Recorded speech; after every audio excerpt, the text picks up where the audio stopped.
عاملين ايه؟ كل اللي انا عايزه اوصله لكم بالفيديو ده والمغزى من الفيديو ده ان اجازه الصيف مش بس لازم تكون نوم وخروجات وسفر، هي ممكن تكون فرصه في ان احنا نرجع لنفسنا ونفهم هي نفسنا بتحاول توصل لنا ايه، وانا بعتبرها فرصه في اني اسمع نفسي واحاول افهم هي نفسي بتوصل لي ايه. فده اللي انا عاوزه اوصله لكم.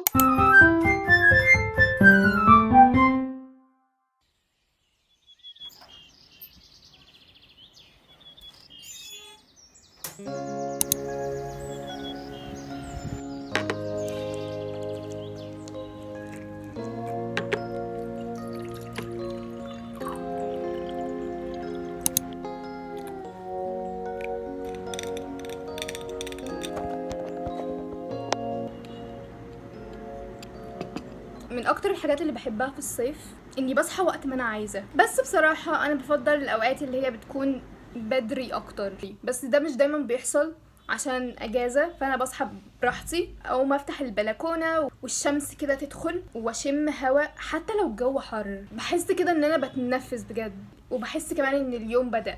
المايك باظ، انا بكلمكم من غير مايك دلوقتي، اتمنى ان الصوت يكون حلو. الموضوع ده بيخليني مش عايزه اصور، بس انا عايزه اصور لان بحب التصوير، وفي نفس الوقت بقول الصوت مش هيطلع حلو، وبعدين بيطلع على الطريق فالاصوات المزعجه دي هتبان في الفيديو. فقلت ان انتوا لو انتوا بتحبوا فعلا فيديوهاتي مش هيهمكم الحاجات دي كلها، وانا برضو قلت كده مش هخلي المايك حجه عشان ما اصورش. اول حاجه بعملها هي كوبايه الماء بالليمون، بحسها كده بتديني طاقه، بتفوقني من غير كافيين ولا اي حاجه من دي. كل اللي بعمله اني بعمل كوبايه الماء بالليمون دي واحطها على الترابيزه واقعد على رواقه اقعد اشربها واقعد اتفرج على الفيجن بورد بتاعتي. اللحظه دي تعتبر من اهدى اللحظات اللي في يومي.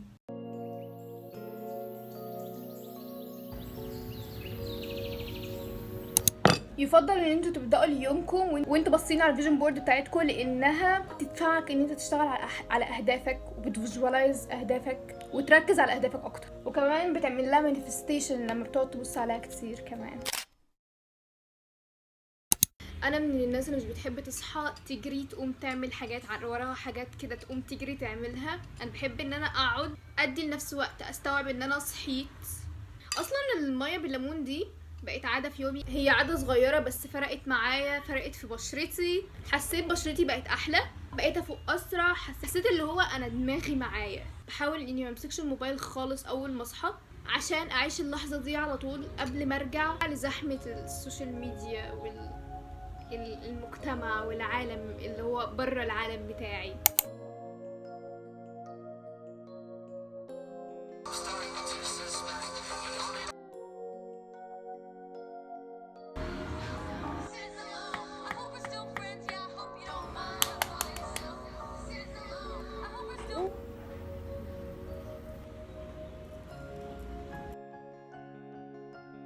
فرحانه قوي بالفطار اللي انا عملته النهارده، لاني من احدى الحاجات اللي موجوده على الفيجن بورد بتاعتي اني عايزه السنه دي اكل صحي.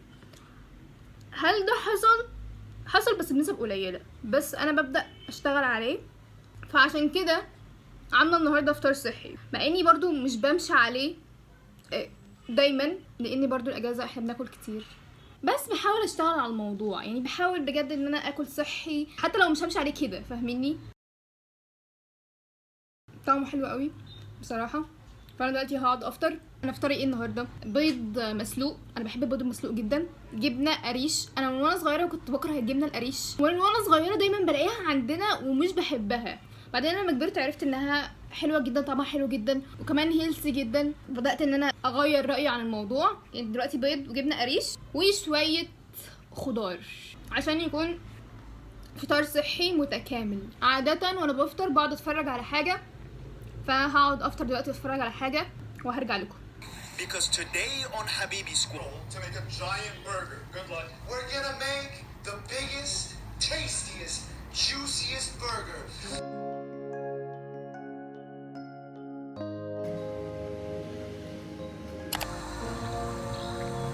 Softly close your eyes, letting go. Slow and deep breath in through your mouth. Welcome. Let's begin by softly close your eyes and notice all the muscles around your eyes beginning to soften. letting go. عملت السكين كير بتاعي فهتلاقوا وشي بيلمع. بحب قوي اقعد اسمع صوت العصافير، بحس كده كأنها بتناديني، مش عارفة بس انا بحس بكده. انا اي حاجة ليها علاقة بالطبيعة بصراحة بحسها بتناديني، وكمان بحسها انها بتديني احساس كده اللي هو انا في اجازة. حتى وانا في البيت انا بحس ان صوت العصافير بيكون كده، بستمتع بيه قوي.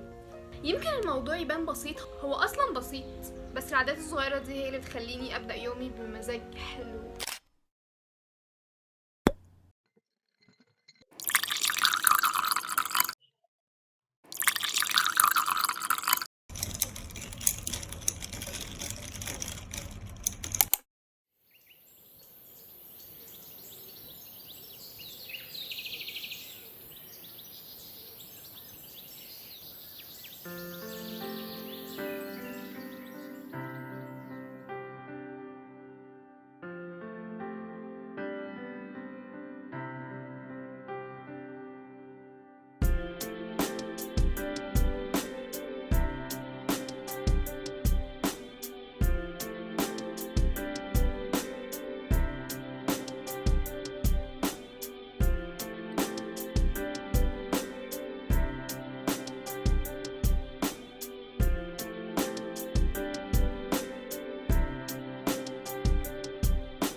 مؤخرا بقيت احب اقعد هنا اعمل لي مشروب ساقع كبير جدا، يعني شايفين ده كله بعمله. ساعات بقعد اقرا كتاب او بجورنال، ساعات بيكون الجو حر جدا بس المشروبات البارده واللحظات دي بتخليني انسى الحر خالص. كمان انا مش من النوع اللي بيخرج كل يوم في الجو الصيف ده، بحس اوقات كتير ان قعدة البيت ليها طعم تاني ومختلف وحلو، خاصة لما اعمل جو لنفسي. لكن لو قررت اخرج بختار الوقت اللي هو قبل المغرب ده عشان الشمس تبقى اهدى والجو الطف. من اكتر الحاجات اللي بحبها في اجازة الصيف اني باخد وقتي ومش بكون مستعجلة، بعمل كل حاجة على راحتي من غير جري. حتى في الصيف انا مؤمنة ان القعدة الحلوة ممكن تكون اجمل من اي خروجة. الحاجات الصغيرة اللي انا بعملها في البيت دي بتخليني احس اني في اجازة حتى لو ما سافرتش.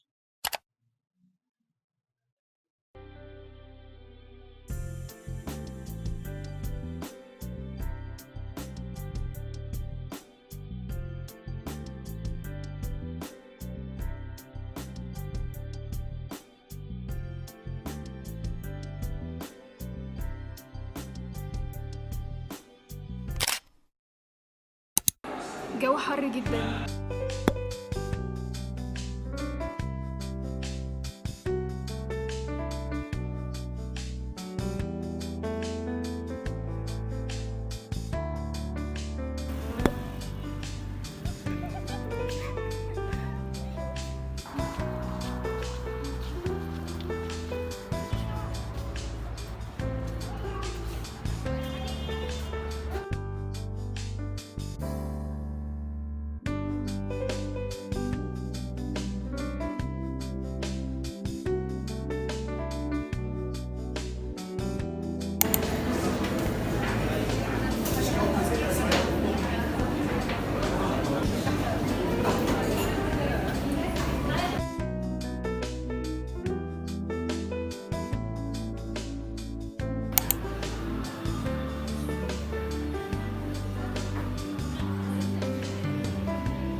عملت لي شاي بالنعناع، الوقت المفضل مع الشاي بالنعناع. بالليل بقى بحب اهدى، اطفي الاضاءه اللي هي البيضه العاليه ديت، اللي عاليه، البيضه الكبيره بتاعه الاوضه، بعدين اعيد اللمبه اصغر، لمبه الاباجوره اللي على المكتب، واللمبه اللي بتقيد وتطفي دي انا عايزه ثبتها. وساعات بطفي لمبة المكتب دي وبس ايد اللمبة الصفرا دي برضو لسه بتطفي، وبس بايد اللمبة الصفرا دي اللي هو الخط الاصفر ده ولا اللايت ده، مش عارفة. وبس بقعد مع الشاي بالنعناع واقعد اقرا كتاب قبل ما انام، وساعات بقعد اكتب عن يومي لو انا عايزة ده. اللحظات دي بتخليني استوعب اني فعلا استمتعت بيومي واني قضيت وقت لطيف حتى لو ما عملتش حاجة كبيرة، بس انا استمتعت بيومي. وفي النعناع مع الشاي طعمه كل مرة بيبهرني، انا بعشق الشاي بالنعناع. بحس ان اللحظات الهادية دي طلع في منديل على وشي، كويس ان خدت بالي. اعملوا نفسكم ما خدتوش بالكم والمنديل دي على وشي، احنا مش غراب عن بعض، عادي. اللحظات الهادية دي بتشحن طاقتي لليوم اللي بعده، وكمان بتخليني استعد لليوم اللي بعده. خليني اقول لكم المغزى من الفيديو ده. اللي انا عايزه اقوله لكم في الفيديو ده ان الصيف، اجازه الصيف مش بس خروجات وسفر، هي كمان بتديني فرصه في اني اسمع نفسي واقعد مع نفسي وافهم هي نفسي بتحاول توصل لي ايه. وزي ما قلت لكم الاجازه مش بس سفر وخروجات ونوم، هي ممكن تكون فرصه في ان احنا نرجع لنفسنا. يمكن ده يكون ابسط روتين في العالم، بس بجد هو بيخليني مبسوطه من قلبي. وقولوا لي انتوا كمان بتعملوا ايه في اجازه الصيف عشان تكونوا مبسوطين. اشوفكم الفيديو الجاي. هقعد اقرا شويه، بس قلت اودعكم هنا عشان عارفه ان انا خلاص اول ما هقرا هنام.